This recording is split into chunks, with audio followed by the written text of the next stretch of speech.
안녕하세요. 시골 목사입니다. 오늘은 사무엘상 12장을 살펴보시겠습니다. 12장에서는 사무엘이 이스라엘 백성에게 마지막으로 하는 말을 보실 수 있습니다. 1절입니다. 사무엘이 온 이스라엘에게 이르되 보라 너희가 내게 한 말을 내가 다 듣고 너희 위에 왕을 세웠더니 사무엘상 8장 5절과 20절에서 장로들이 왕을 요구하였습니다. 2절입니다. 이제 왕이 너희 앞에 출입하느니라 보라 나는 늙어 머리가 휘어졌고 내 아들들도 너희와 함께 있느니라. 내가 어려서부터 오늘까지 너희 앞에 출입하였거니와 너희 앞에 출입한다는 말은 목자가 양떼를 인도하고 감독하면서 앞서가는 목자의 생활 풍습에서 비롯된 은유적 표현입니다. 3절입니다. 내가 여기 있나니 여호와과 그의 기름 부음을 받은 자 앞에서 내게 대하여 증언하라. 내가 누구의 소를 빼앗았느냐? 누구의 나귀를 빼앗았느냐? 누구를 속였느냐? 누구를 압제하였느냐? 내 눈을 흐리게 하는 뇌물을 누구의 손에서 받았느냐? 그리하였으면 내가 그것을 너희에게 갚으리라 하니 사무엘이 본절에서 언급된 사항은 모든 지도자가 갖추어야 될 바람직한 자세입니다. 그들이 이르되 당신이 우리를 속이지 아니하였고 압제하지 아니하였고 누구의 손에서든지 아무것도 빼앗은 것이 없나이다 하니라. 백성들이 기름 부음을 받은 자 즉 사울왕 앞에서 사무엘이 결백함을 증언하였습니다. 5절입니다. 사무엘이 백성에게 이르되 너희가 내 손에서 아무것도 찾아낸 것이 없음을 여호와께서 너희에게 대하여 증언하시며 그의 기름 부음을 받은 자도 오늘 증언하느니라 하니 그들이 이르되 그가 증언하시나이다 하니라. 백성은 기소자, 사무엘은 피고, 사울은 증인, 하나님은 증인 겸 재판장이 되어 사무엘이 무죄이고 백성 스스로가 왕을 구한 것이 잘못이라는 결론으로 재판이 이끌어지고 있습니다. 6절입니다.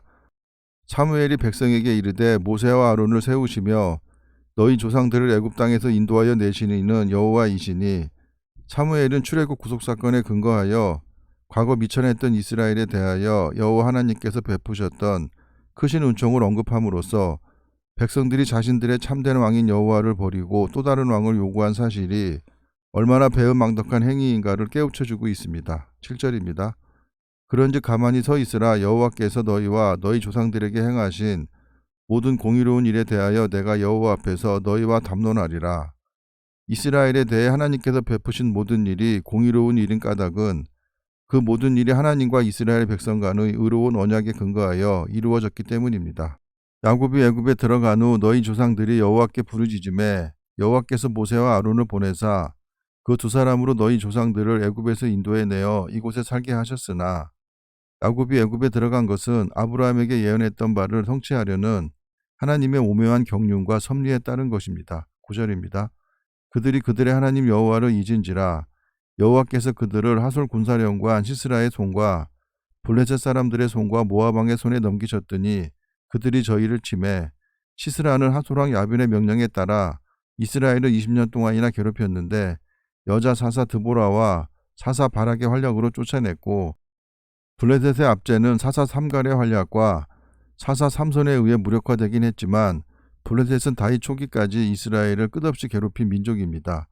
그리고 모압 왕 에글론이 암몬 족속 및 아말렉 족속과 연합하여 이스라엘을 공격함으로 약 18년간 지배하였는데 사사 에훗이 이들을 격퇴했습니다. 10절입니다.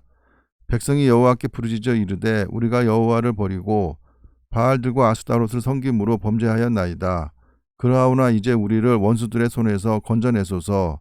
그리하시면 우리가 주를 섬기겠나이다 하매 바알들과 아스타롯은 가나안 족속이 섬기던 대표적인 우상을 말하는 것입니다.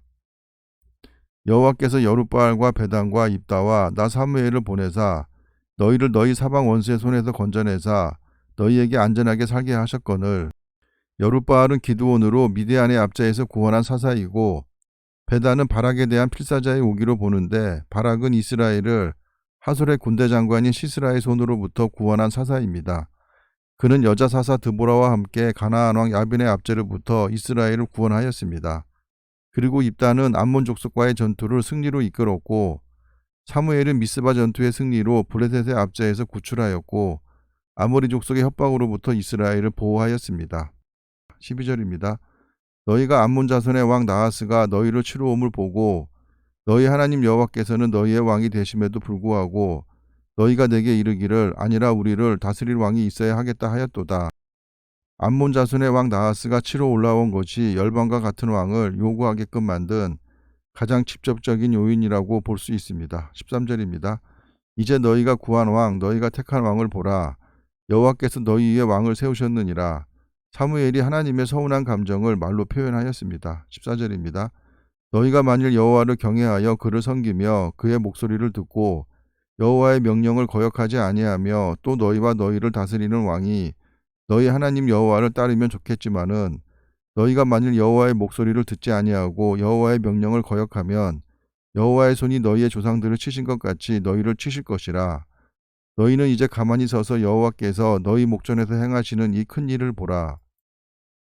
오늘은 밀 베는 때가 아니냐. 내가 여호와께 아뢰리니 여호와께서 우레와 비를 보내사 너희가 왕을 구한 일 곧 여호와의 목전에서 범한 죄악이 금을 너희에게 밝히 알게 하시니라. 밀을 베는 때는 4월 셋째 주일부터 6월 둘째 주일까지로 이때는 비가 전혀 내리지 않는 건기입니다.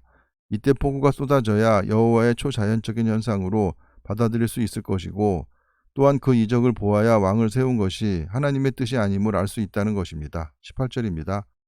이에 사무엘이 여호와께 아뢰매 여호와께서 그날에 우레와 비를 보내시니 모든 백성이 여호와와 사무엘을 크게 두려워하니라. 천둥과 번개는 보통 여름에 내리는 것이지만 팔레스타인과 시리아에서는 주로 겨울에만 국한되어 있다고 합니다. 그리고 이른 비는 파종할 때, 늦은 비는 미리 익어갈 때 내리는 비인데 밀을 벨 때 비가 내리면 싹이 나서 못 먹게 되기에 백성들이 두려워할 수밖에 없을 것입니다. 19절입니다. 모든 백성이 사무엘에게 이르되 당신의 종들을 위하여 당신의 하나님 여호와께 기도하여 우리가 죽지 않게 하소서. 우리가 우리의 모든 죄의 왕을 구하는 악을 더하였나이다. 왕을 구한 것에 대한 잘못을 깨달은 것으로 보입니다. 20절입니다. 사무엘이 백성에게 이르되 두려워하지 말라. 너희가 과연 이 모든 악을 행하였으나 여호와를 따르는 데에서 돌아서지 말고 오직 너희의 마음을 다하여 여호와를 섬기라. 돌아서서 유익하게도 못하며 구원하지도 못하는 헛된 것을 따르지 말라. 그들은 헛되니라. 20절과 21절의 말씀은 하나님의 통치나 하나님이 사사로 세우신 사무엘의 통치를 저버리고 이방 나라와 같은 왕의 통치를 받았던 이스라엘이 잘못한 것은 맞지만 앞으로의 삶 속에서 우상을 숭배하지 말고 하나님만을 경외하고 살게 되면 과거의 잘못을 용서하신다는 말씀입니다. 22절입니다. 여호와께서는 너희를 자기 백성으로 삼으신 것을 기뻐하셨으므로 여호와께서는 그의 크신 이름을 위해서라도 자기 백성을 버리지 아니할 것이요 여호와의 크신 이름은 하나님의 절대적인 속성을 말하는 것입니다. 23절입니다. 나는 너희를 위하여 기도하기를 쉬는 죄를 여호와 앞에 결단코 범하지 아니하고 선하고 의로운 길을 너희에게 가르칠 것인즉 백성을 위하여 기도하는 것을 쉬는 것이 사역자의 죄이고 하나님의 말씀을 가르치지 않는 건 역시 사역자의 죄라는 것입니다. 너희는 여호와께서 너희를 위하여 행하신 그 큰 일을 생각하여 오직 그를 경외하며 너희의 마음을 다하여 진실히 섬기라.